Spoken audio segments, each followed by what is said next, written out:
Oke, ini adalah skema PKPT, penelitian kerjasama antar perguruan tinggi. Sebenarnya ketuanya adalah Pak Sunanto. Berhubung Pak Sunantonya lagi ada keperluan, jadi saya mewakili anggotanya. Ini kerjasamanya dengan Polban ya, Polban Pak Ade Margana, jurusan Teknik Pendingin dan Tata Udara. Judul dari PKPT ini adalah uji performansi penerapan cooling evaporative system pada kumbung jamur merang untuk stabilitas udara ruangannya. Kita lanjut.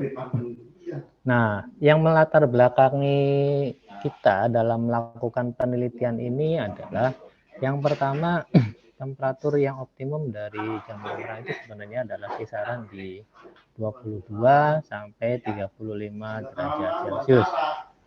Sedangkan di kondisi lingkungan itu dia fluktuatif kondisinya. Bisa jadi lebih tinggi, jauh lebih tinggi pada saat siang hari ya, itu bisa nyampe 38 derajat Celcius suhu di dalam kumbungnya ini. Nah, dengan alasan seperti itu, ketika kondisinya berada di atas optimal, maka produktivitasnya jelas tidak bagus ya, artinya menurun. Berdasarkan permasalahan itu, kita mencoba untuk membuat sistem pendingin, di mana sistem pendinginnya ini menggunakan prinsip evaporative cooling. Pendinginan berdasarkan kalor laten dari penguapan uap air itu sendiri. Nah, rumusan masalah yang akan ditelaah dalam penelitian ini yang pertama adalah temperatur kumbung yang dapat dicapai pada proses dengan evaporative cooling itu nanti akan divariasikan tekanannya. Ada tekanan 5, 10, dan 15 PSI. Makanya kita pengen tahu dia temperaturnya masing-masing tekanan ini bisa sampai berapa sih yang bisa dicapai gitu. Terus daya juga yang dibutuhkan pada setiap proses cooling evaporatif ini, tiap tekanan variasinya kita pengen tahu berapa. Istilahnya dayanya ini apakah dia bisa menghemat dengan biaya yang murah ataukah biayanya relatif mahal. Terus ini kaitannya dengan biaya. Jadi kalau misalkan biayanya murah, kita pengen tahu ini di titik tekanan berapa dia yang paling bagus. Nanti kita akan terapkan ke fisik kumbungnya. Tujuannya yang jelas kita tadi sudah bilang ada variasi tekanan ya, jadi menguji evaporatif cooling ini performansinya pada tiap variasi tekanan, ada 5, 10, dan 15 PSI. Ini tekanannya adalah tekanan relatif, bukan tekanan absolut ya, jadi relatif terhadap lingkungannya.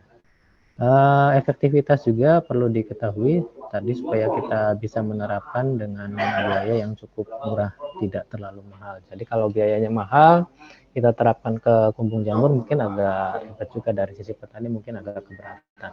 Jadi kira-kira supaya biayanya masih bisa terjangkau. Nah, prosedurnya itu ini ya, jadi kita langsung bekerja sama dengan petani yang ada di lapangan, jadi bukan hanya kumbung yang istilahnya miniatur, tapi kita kumbung yang ada di lapangan itu kita analisa dulu kondisinya seperti apa, ukurannya, dindingnya, bahan material segala macam itu kita ambil datanya terlebih dahulu. Baru kita buat unit evaporative coolingnya ini. Setelah kita buat, kita uji, baru kita ambil datanya. Nah, di sini skemanya kurang lebih di bagian ini adalah bagian tangki air yang akan kita semprotkan dengan tekanan. Di sini ada kompresornya untuk memberikan tekanan kepada tangki. Ketika tangki air ini mendapat tekanan tinggi dari kompresor, relatif ini airnya akan tertekan dari bawah, terus menyemprot ke bagian nosol-nosol yang ada di kumbungnya. Karena ada full screen maning. Ya. Ku jalan deh, Pak. Hei, kita menang, Pak. Wes benar. Iya, silakan dilanjutkan. Cara kerjanya tadi ya, dari tangki air ini ditekan sama kompresor sehingga airnya mengalir ke sini terus menyemprot spray ke dalam kumbung. jadinya temperatur udara di dalam kumbung ini bisa diturunkan akibat kalor laten, kalor laten dari air ini. Nah, setelah dilakukan pengujian, ini kita ada hasil olah datanya. Ini tekanan ujinya ini ada 5, 10, dan 15. Di sini juga ada yang namanya tekanan uji 0. Sebenarnya tekanan uji 0 ini dia tidak dikondisikan sama sekali. Jadi mesin evaporatif coolingnya tidak kita nyalakan ya. Jadi ini sebatas pengetahuan sebatas pengetahuan ketika dia sebelum diuji ini kondisinya seperti apa, terus kita lakukan uji 5 PSI seperti apa, 10 PSI dan 15 PSI.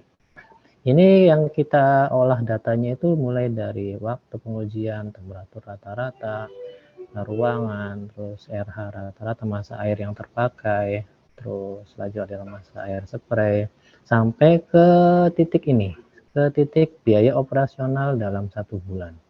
Berdasarkan konsumsi KWH tentunya ya. Ini KWH yang kita dapat adalah ini. Dan biaya operasional dalam 1 bulan itu masih relatif murah karena cuma 18.000, 29.000, dan 40.000 rupiah per bulan. Nah, berdasarkan hasil data seperti ini, itu kita dapat ambil kesimpulannya. Kesimpulan yang pertama adalah tekanan kerja evaporatif cooling yang paling efektif itu ada di tekanan 10 dan 15 karena memiliki temperatur rata-rata ruangan itu kisaran 34. Temperatur rata-rata ruang yang ini. Kalau yang 0 sama 5 PSI kan 34 lebih ya, bisa sampai 35. Jadi ini tidak direkomendasikan. Yang direkomendasikan itu adalah yang ini, 33,7 sama 33,4. Tekanan 10 sama tekanan 15 PSI. Biaya operasional juga ini masih relatif terjangkau bila dibandingkan dengan omset dari petani jamur sendiri, itu omsetnya kan bisa sampai 3 juta, 4 juta. Nah, ini biaya dengan penambahan seperti ini rasanya masih bisa dijangkau oleh petani, sehingga sebenarnya ini bisa diterapkan. Nah, yang menjadi kesimpulan berikutnya adalah semakin tinggi tekanan spray dari evaporative cooling ini, maka temperaturnya ini dia semakin turun ya, dari 36, 34, 33. Namun konsumsi energi listrik jelas dia itu akan semakin naik dan biaya operasional juga semakin meningkat karena tingginya dari konsumsi energi listrik ini. Untuk keluaran ya, ini kita sudah ada jurnalnya dan kebetulan sudah disubmit ke JTT dari internal kita sendiri Polindra, dan lihat di hasilnya ini keterangannya adalah in review, jadi sudah direview, cuman sampai kapan reviewnya saya nggak tahu, mungkin tergantung dari panitia P3-nya Pak sendiri ya Pak ya. Terus ini adalah dokumentasinya, ini adalah kumbungnya, bagian dalam ini adalah spraynya, ini adalah alat tangki airnya, ini sistem kontrolnya, dan ini adalah bagian boxnya.